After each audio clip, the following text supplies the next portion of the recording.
I've started with the same technique that I used in the last video, just randomly dropping down some color in shapes to create the base for my flower. And then I'm going to use a pen to add some detail. And so this is considered watercolor with pen and ink.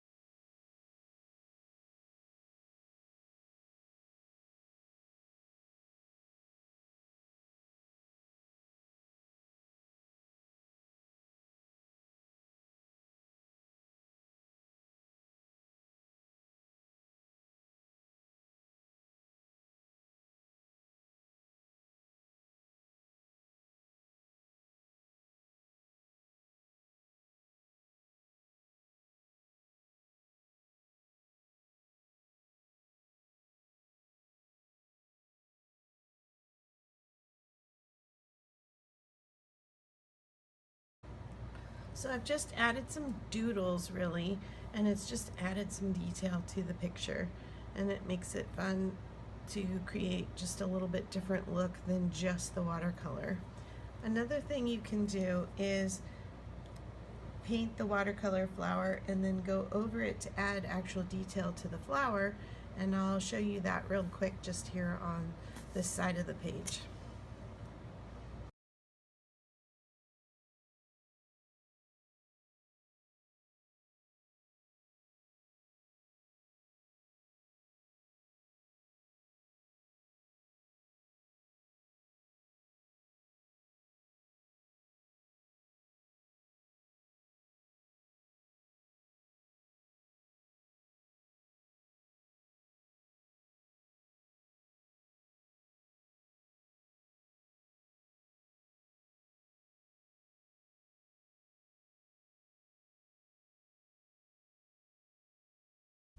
So I can use black again, and I can add more detail by doing just a rough around the flowers.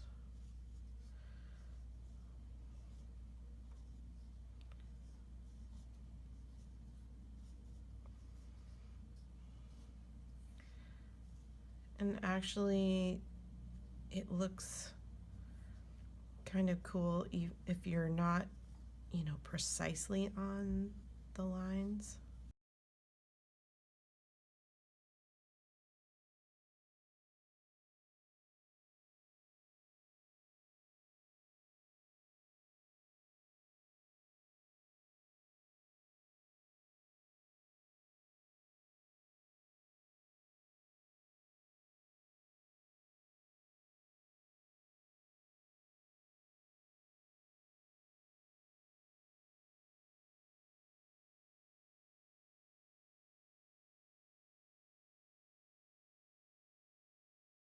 So here I've just used it to make the stems. You can also, you don't have to just use black. I have a white gel pen, and my pen is actually running low, so hopefully it will work for us.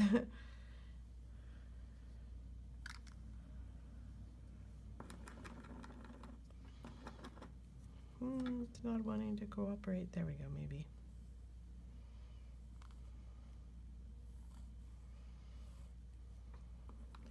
The Signo Uniball pens are wonderful for white writing, and mine usually works really well, but I think it's officially done. But anyway, you get the idea that you could have just white lines over. I'm going to go ahead and use, this is also a Signo Uniball. This is a blue gel pen. See, this one's writing just fine.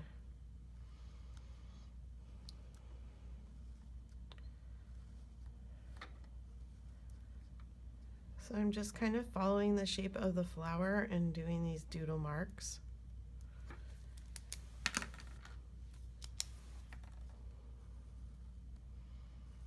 This is kind of a monochromatic, going over with a very similar color. just add some detail and dimension to the flower.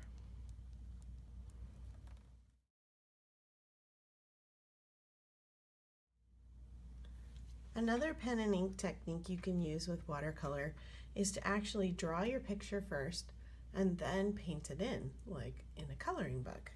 I did a Google image search for some doodle flowers and then just went ahead and printed them so that I could show you here. You could use these with a Lightbox or the Lightbox app on your iPad, and you could put them under your Bible page and trace if you don't feel confident just going ahead and drawing them. And then you have to use a waterproof pen. The Illustrated Faith pen is waterproof. The Pigma microns are waterproof. You have to let them dry completely so they won't smudge. And so I either recommend you use a heat gun on them or you let them sit for at least a half an hour before you start painting.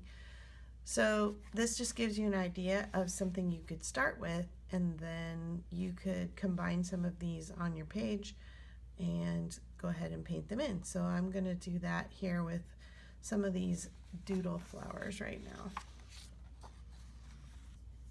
I'm going to just go ahead with pen just for the sake of time. Normally in my Bible I would do pencil first, and then I would go over with pen, and then I would erase all my pencil marks, because remember that when you get watercolor or water on the graphite of the pencil, it becomes permanent and you really can't erase it then.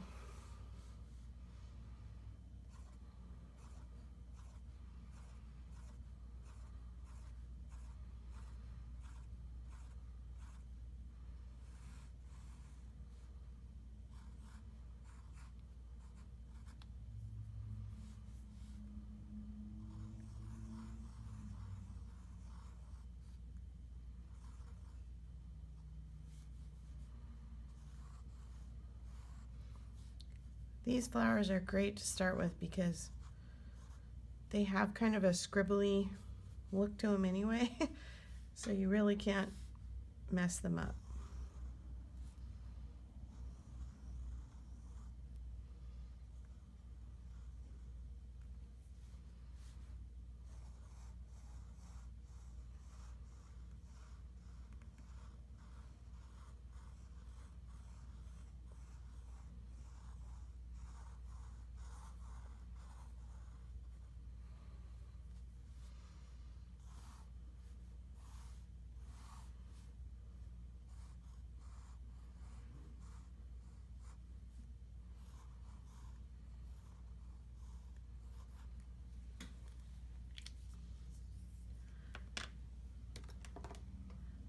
So I'm going to let this dry and then I'll paint it in.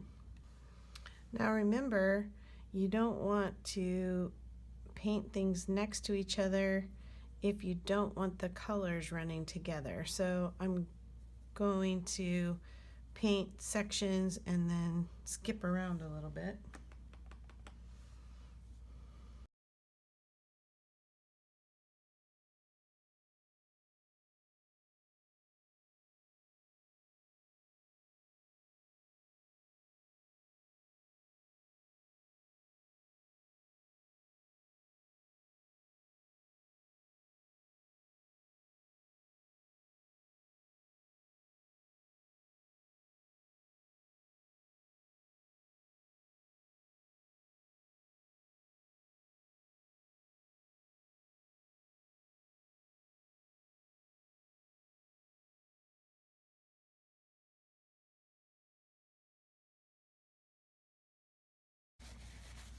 You can see where I got too close to that leaf.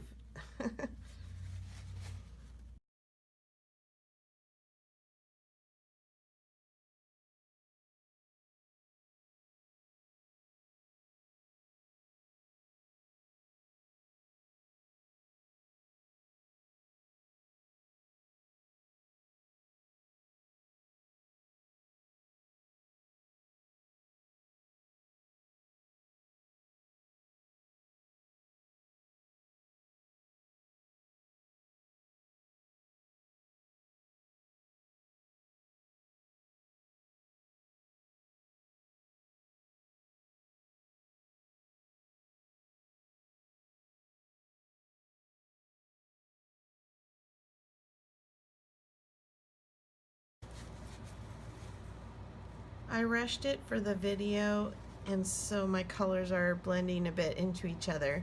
But you get the idea that you can sort of create your own custom coloring page this way.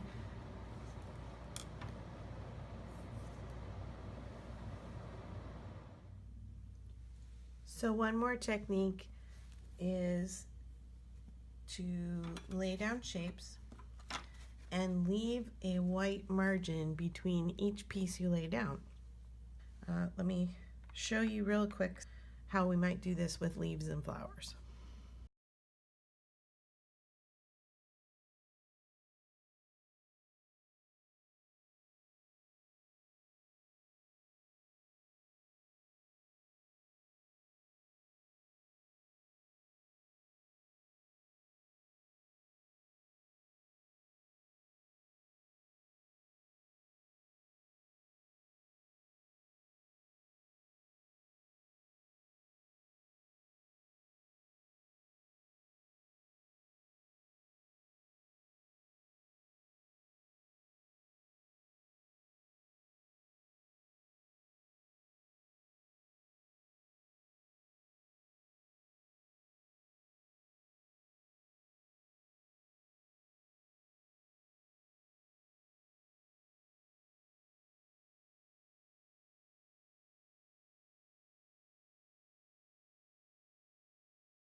So you can see it's kind of like a puzzle. I get my first pieces laid down, and then I just try to avoid getting too close. Like in this one space I didn't leave enough white, but in the overall picture that's not going to stand out.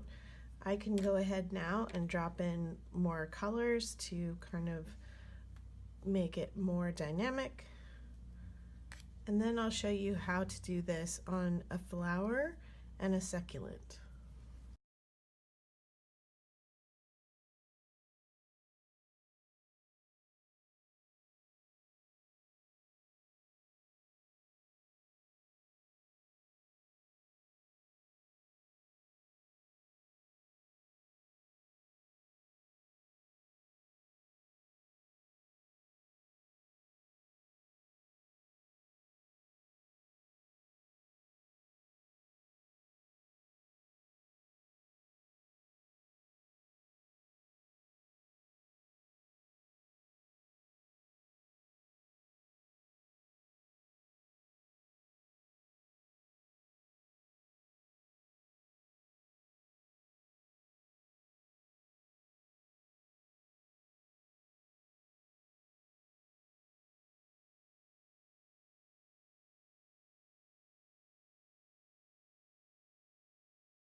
So you can see on the flower, once I got a basic shape started, I just took cues from that shape to make the next layer out or the next layer in. And I just kind of followed closely, gave it a rounded back edge, and then kept building out from there. And yet leaving that white space as best I can between each piece in the print. Now for a succulent.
Another way I can use negative space or white space in my painting is to use a masking fluid. There are masking fluids both in pen form and in bottle. The masking fluid in the bottles tends to clog up your paintbrushes, so just be forewarned if you're using that to be very careful. You have to lay this on thick enough that you can get a hold of it to peel it off after, and so you can't draw too quickly with it to lay down a good amount. I'm gonna draw, let it dry completely, then I'm going to paint, and when the paint is completely dry, I'll lift this off.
So you can see I had a little bit of a tough time getting that off using the white eraser. The artist eraser does not really work for this. I have not had that hard of a time before. I'm thinking it might be because I heat dried it instead of letting it air dry. And the recommended eraser to help get it off is a rubber cement eraser. But you can get the idea of how the mask created the negative space.